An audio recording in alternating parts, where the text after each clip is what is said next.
Greetings, I'm Dave Gilmore, and this is Design Intelligence. Leadership is often a thankless role. Sincere affirmation is far too often the exception rather than the rule. Seems people are more inclined towards criticizing than sincerely affirming the decisions and positive outcomes of leadership. A friend of mine recently shared a story he was a part of that makes the point. He was approaching the break room to the executive office section of his floor to refill his coffee cup when he spotted the CEO of the firm standing with back against wall right outside the break room space. He had a serious look on his face and was postured in a not good place demeanor. My friend diverted his path to the break room another way and made his way around to the other entry so as not to disturb his boss. As he entered the room, he noted a group of 3 senior staff members sitting together on the far side of the room having a conversation. He overheard one comment as he entered. "I agree with you that he is perhaps the most inept leader this firm has ever had in its 50-plus years of existence. Clueless might be the better term to describe him. Why would anyone in their right mind make that decision?" As the group saw him crossing to the coffee pot, they greeted him and lowered their voices. My friend now understood what was happening. The CEO must have been approaching the break room when he too overheard this group, and instead of going on in, had paused to listen outside the entry. So my friend tells me he was suddenly struck by the harmful and hurtful power of limited perspective turned to vicious criticism, and turned to the group and asked what they were talking about.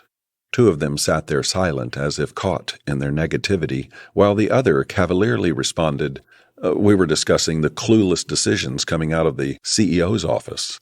In particular, why would he ever turn down the opportunity to pursue the largest, most profitable project the firm has ever had a chance of winning?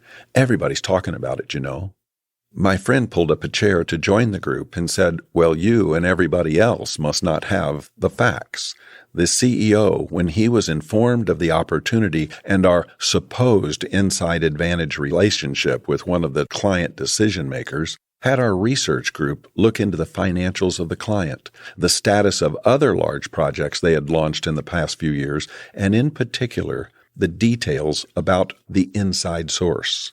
What was discovered was that this particular client was over-leveraged, missing payments to servicers and consultants, and was in multiple lawsuits with construction companies.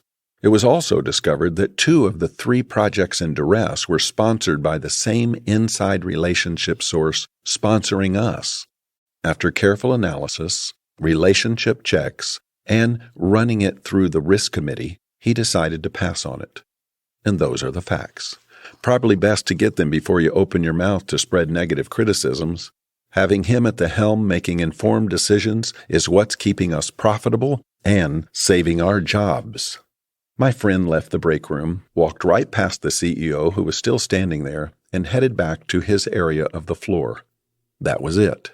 Did the CEO come over to thank him? No, and none was expected. Did the group of criticizers suddenly change and become mature employees? Who knows, but in all likelihood, no. Did the firm become aware their CEO was responsible having all their backs? Probably not. But then, the best CEOs don't expect nor seek that. Being a leader is often thankless, but it comes with the job. If you're in leadership to be thanked, affirmed, and recognized, then it's probably time to step down. You're probably doing more harm than good.